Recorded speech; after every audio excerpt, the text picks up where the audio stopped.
Hola, buenas. Soy el estudiante de Derecho Luis Antonio por la Universidad Autónoma del Estado de México y hoy vamos a platicar de un tema, el Pacto Federal.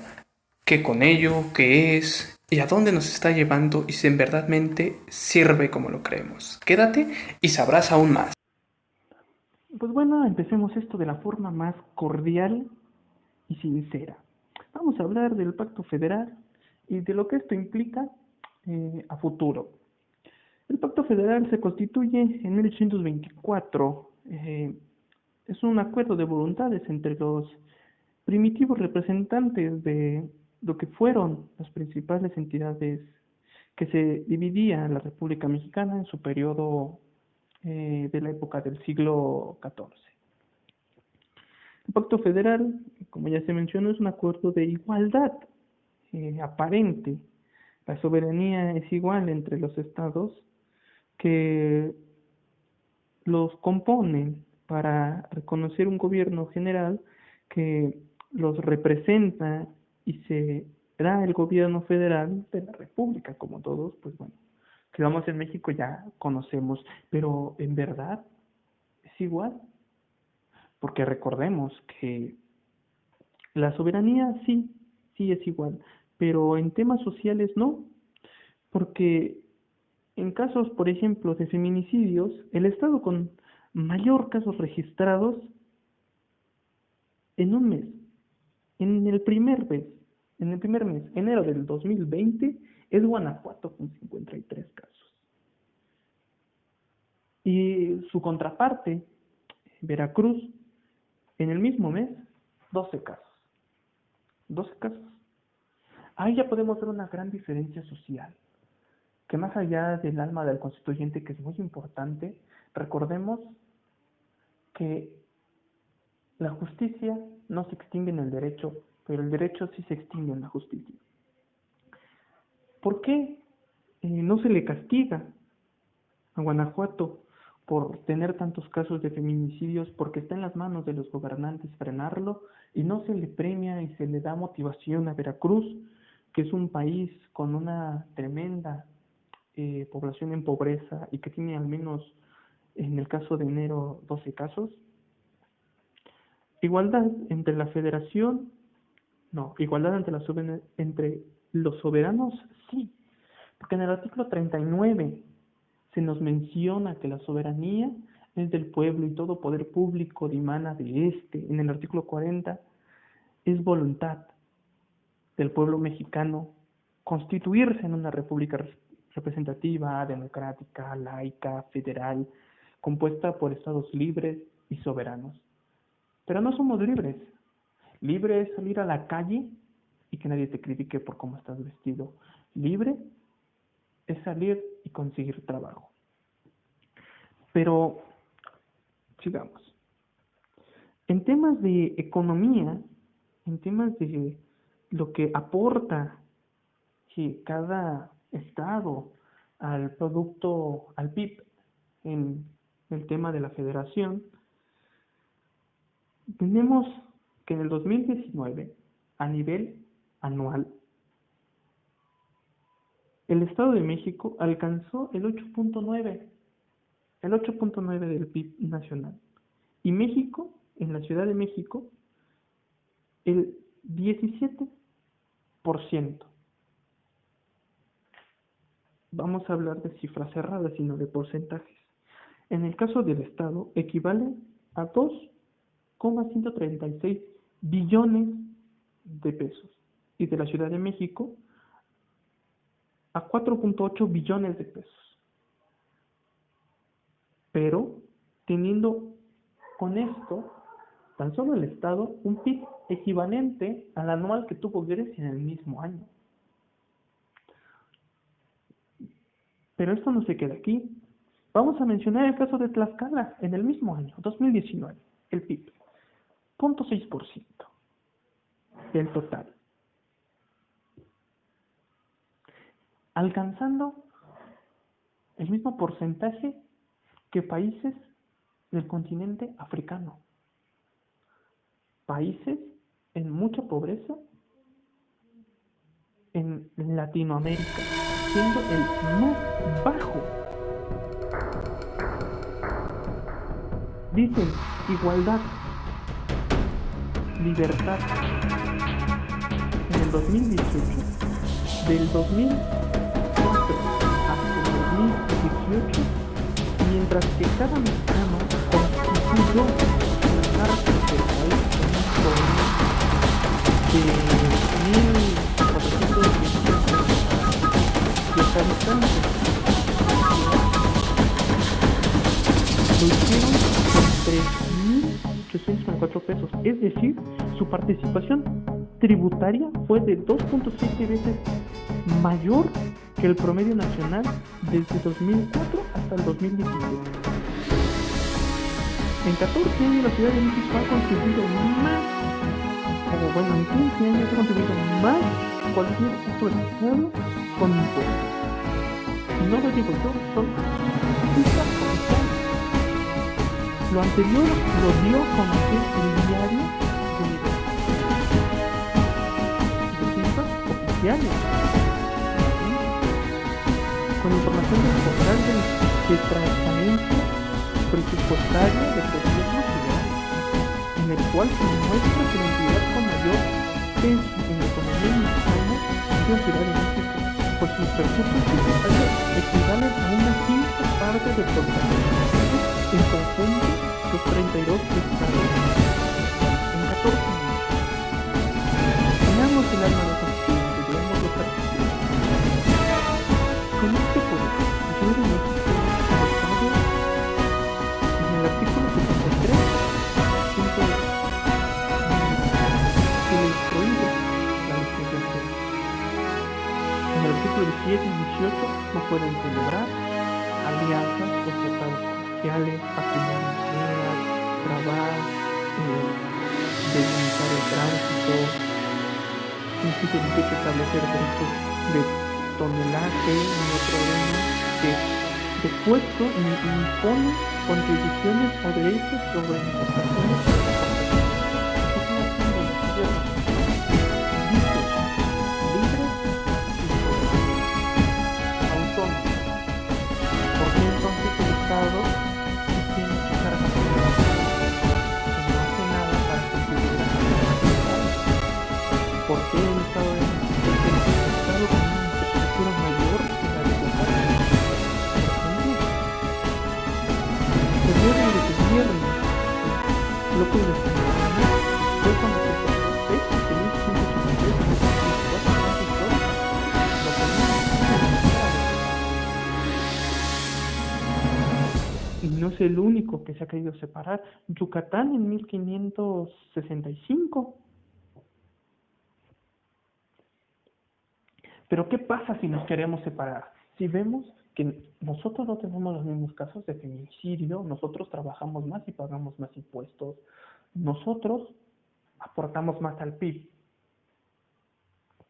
En este punto, haciéndonos referir al artículo 1 constitucional que dice que los Estados Unidos mexicanos, todas las personas gozarán de los derechos humanos y de los tratados internacionales en los que la Federación forme parte, y siendo así que uno de los derechos y garantías internacionales es la libre determinación de los pueblos, y aún así la Constitución hace mención a la libre determinación de los pueblos, es decir, que sus propias formas de gobierno perseguirán su desarrollo económico, social, cultural y estructurarse libremente sin injerencias extranjeras.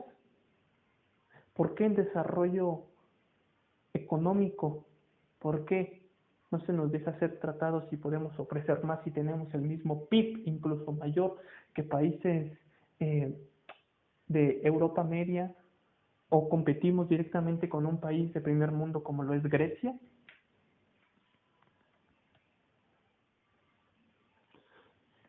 El artículo 2 nos pone una gran traba, que es única e indivisible. Pero en verdad es única e indivisible, no. ¿Por qué? Porque ya ha pasado antes. Porque ya lo han intentado antes y han tenido éxito. Veámoslo con Texas.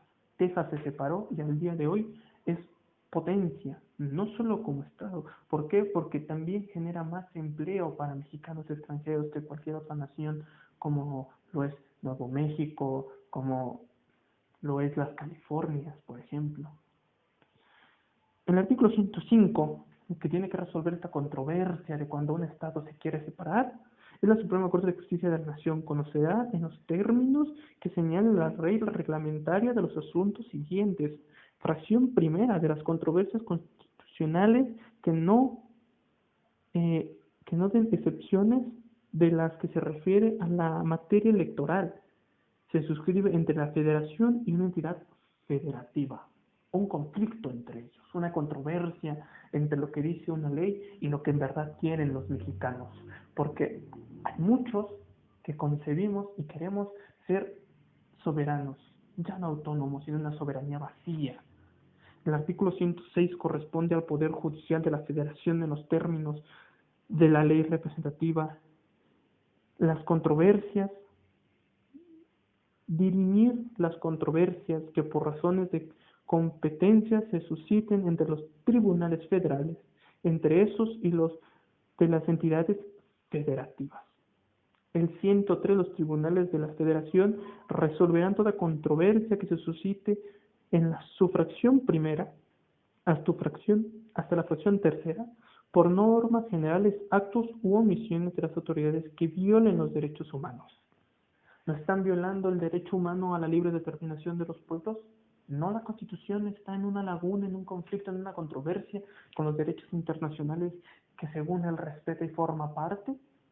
Porque la libre determinación de los pueblos no solo se limita a los pueblos indígenas, sino a toda la República Mexicana. Porque es la libre determinación de los pueblos pagar los mismos impuestos. Porque a los capitalinos y a los del Estado se nos cobra más. Y si tenemos el alcance de los mismos derechos, las mismas posibilidades, ¿por qué Tlaxcala, por qué Guanajuato son una vergüenza en ciertos temas, no en todos, en ciertos temas, pero temas de vital relevancia como economía y feminicidios, que a día de hoy son la punta de la lanza en temas internacionales? En su fracción segunda, por normas generales o actos de la autoridad federal que vulneren o restrinjan la soberanía de los estados y la autonomía de la Ciudad de México. Vulneren o restrinjan la soberanía. En su fracción tercera, por normas generales o actos de las autoridades de las entidades federativas que invadan la esfera de competencia de la autoridad federal.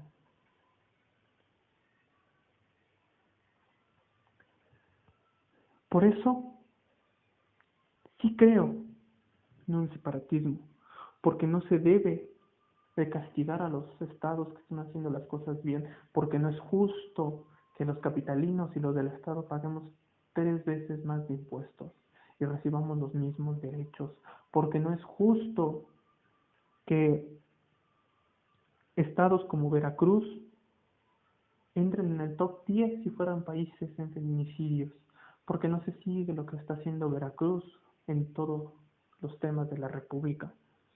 ¿Por qué? Porque el Estado de México sí es foco rojo en violencia, sí la Ciudad de México, pero no estamos en feminicidios tan mal como lo está Guanajuato. Ni siquiera somos del top 5. El separatismo, por los logros y fallos, son de cada estado, representan a cada estado que, sumándose en todo como una federación tan grande, resulta aplastante para cada uno. ¿Por qué? Porque en temas de violencia no es la misma violencia que se vive en Sinaloa a la que se vive en Oaxaca. Pero en la opinión internacional nos tienen como un país violento, como un país muerto, donde no hay un Estado de Derecho, cuando en ciertos factores sí los hay.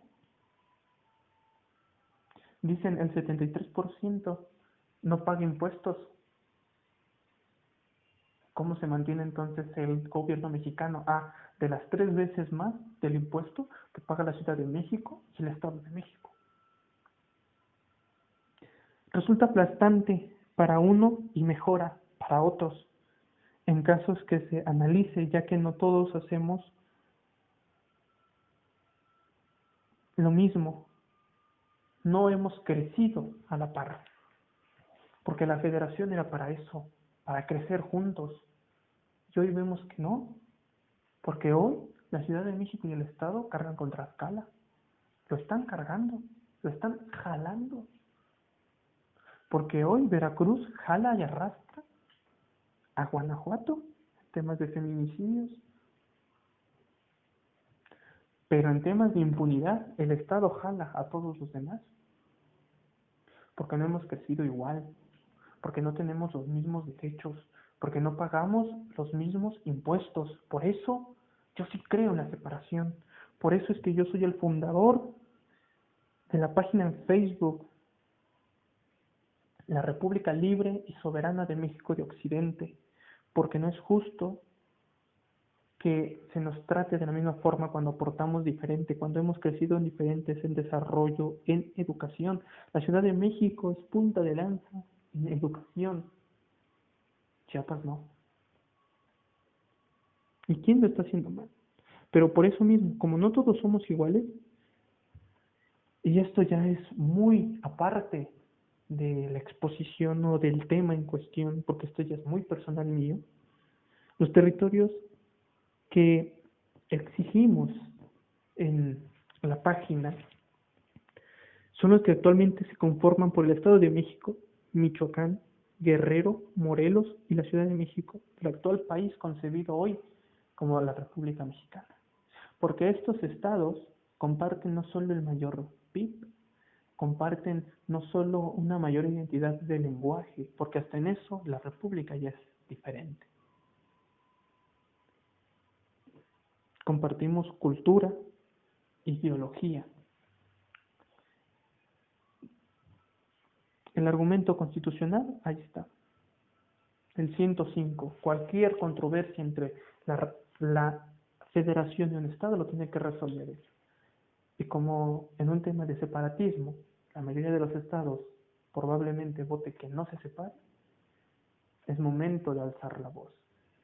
Con esto más me despido. Yo creo que he demostrado que puedo analizar un problema en cuestión desde el punto de vista jurídico, llevarlo al ámbito social, al ámbito económico, sin perder el enfoque. Espero y te guste, espero y te suscribas, le des like y sigas. Y si en verdad te gusta, te dejaré en la caja de comentarios la página de la República Libre y Soberana de México de Occidente, si es que formas parte de los estados mencionados. Si no, de todas formas, y eres de otro estado, te puedes sumar a la causa. Una persona más, un voto más, nos lleva a ser verdaderamente soberanos.